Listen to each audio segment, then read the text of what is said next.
원장입니다. 2일차 수업을 시작하겠습니다. 네, 오늘은 몇 가지 매개 변수에 대해서 저희가 수업을 해볼 건데요.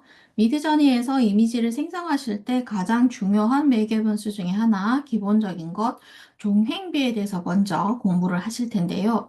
자, 화면을 보시면 종횡비는 이미지의 너비와 높이 간의 비율이다 라고 설명을 했고요.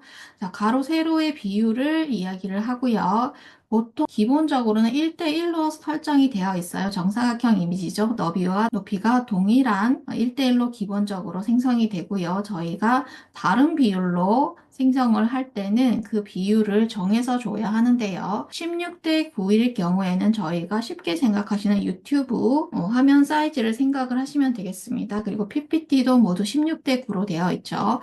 와이드 스크린 비율, 가로가 세로보다 약 1.78배가 더 넓은 사이즈가 16대 9의 비율이 되겠습니다. 네, 4대 3도 많이 사용을 하는데요. 일반적인 디지털 사진에서 4대 3 비율을 사용을 하고요. 미드저니에서 매개 변수 AR을 표기하는 방법은 대시 치고 AR 그리고 한 칸 띄우고 나서 가로와 세로로 표현을 합니다. 자, 프롬프트 끝에다가 붙여주시는데요. 대시 치고 AR 한 칸 띄우고 여기가 중요합니다. 한 칸을 띄우지 않으면 제대로 매개변수가 작용을 하지 않습니다. 그래서 가로, 대, 세로 비율로 표기를 하면 되고요. 그리고 반드시 종횡비는 정수로만 입력을 할 수 있다. 예를 들어서 16대 9면 16대 9로 할 수 있는데 7대 4가 될 수도 있고 3대 4가 될 수도 있고 이렇게 될 수 있는데 1.5대 1 뭐 이렇게는 표기를 할 수 없다.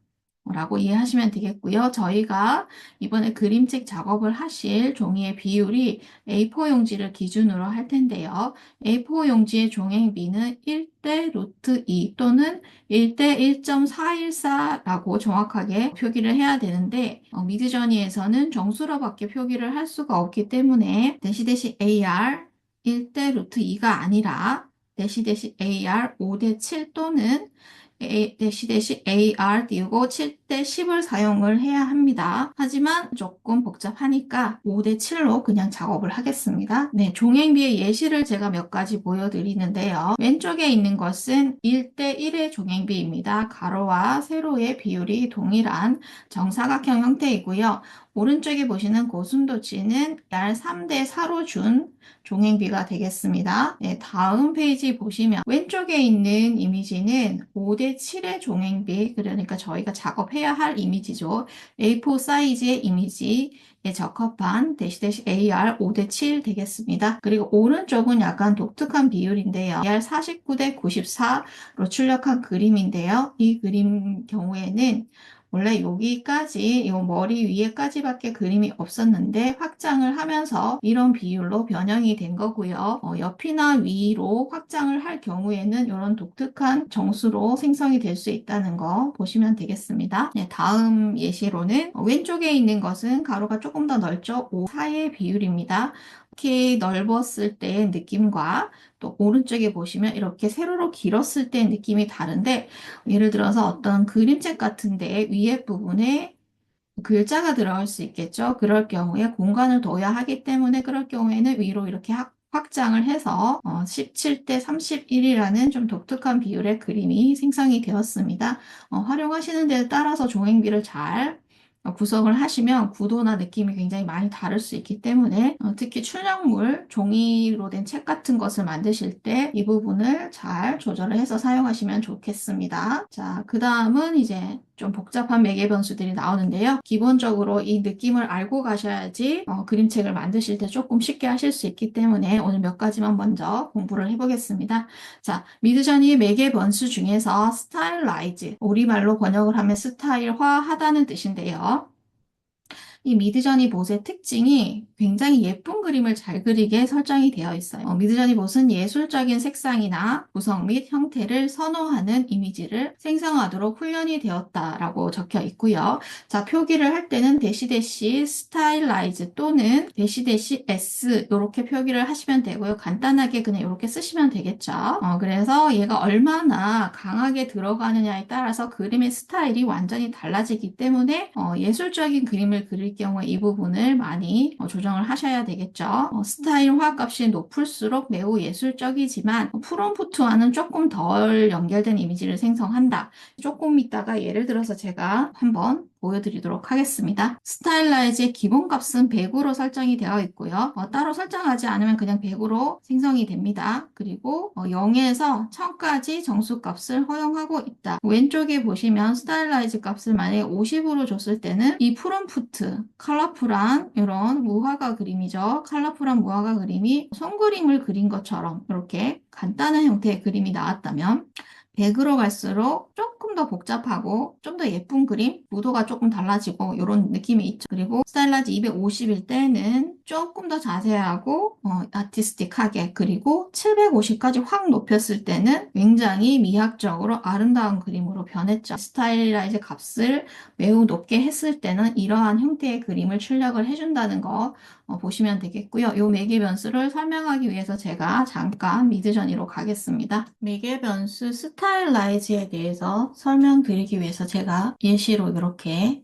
이미지를 많이 뽑아봤는데요. 오리지널 이미지를 이 두 개를 사용을 했습니다. 프롬프트 똑같이 사용했고요. 이미지를 주고 그리고 스타일라이즈 값들만 조정을 해서 이렇게 몇 가지를 뽑아봤는데요. 테스트를 하실 때는 여기 이미지를 넣으시겠죠. 그리고 프롬프트를 똑같이 집어넣으시고 조정값을 이렇게 조절하시면 돼요. 자, 650으로 일단 한번 해볼게요.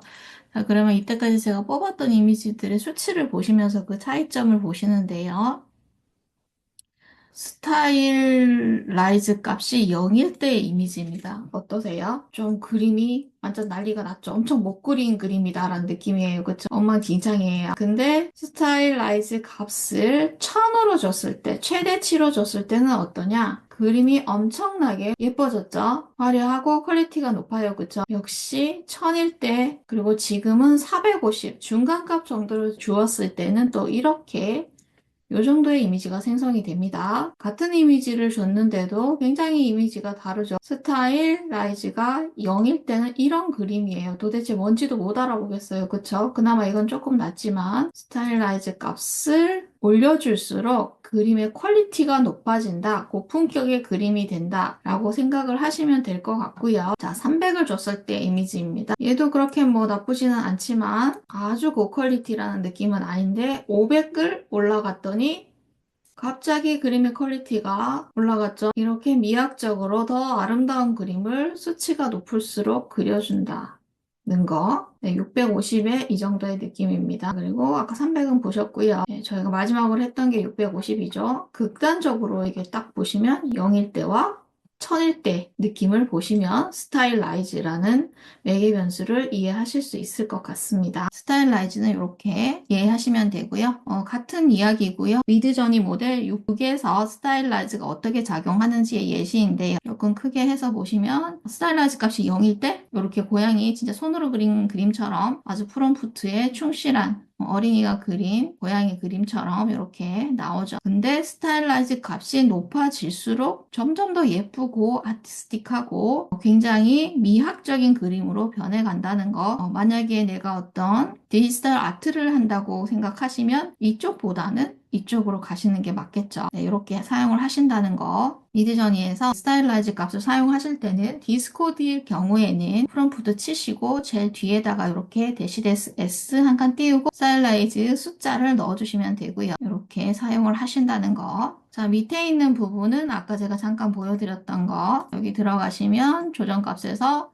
여기 스타일라이제이션이 있죠. 요거를 이렇게 쭉 그냥 왔다 갔다 하시면서 변경을 해주시면 된다는 거. 여기는 기본으로 100이 이렇게 놓여 있겠죠. 이렇게 생각을 하시면 되고요. 두 번째는 스타일이라는 또 매개 변수가 있는데요. 스타일 로우로 생각을 하시면 되는데요. 저희는 그림책이기 때문에 스타일 로우로 생성을 합니다. 왜냐하면 이 매개 변수는 어떤 영향을 미치냐 하면요. 기본 미학을 대체한다라고 했는데요. 값을 만약에 변형을 주게 되면 이렇게 스타일 로우로 생성을 안 하게 되면 이런 이미지로 나와요. 나무가 굉장히 퀄리티가 높죠. 그림이 예쁘죠. 근데 이 프롬프트 검은색과 흰색 오크나무의 아이콘이잖아요. 특히 아이콘이나 이런 단순한 느낌의 로고라든가 이런 부분이 필요할 경우에는 스타일 로우로 생성을 해야만 이런 느낌으로 단순한 그림으로 생성이 된다. 좀 덜 예쁘지만 그래도 이 프롬프트에 충실한 이미지가 생성이 된다는 거. 스타일 원시, 스타일 날것의 뭐 이런 뜻으로 해석을 할 수 있고요. 프롬프트에 충실한 그림을 그려야 하는 우리는, 일관성 있는 그림책을 그려야 하는 우리는 스타일로우로 생성을 하시면 된다는 거 기억하시면 되겠습니다.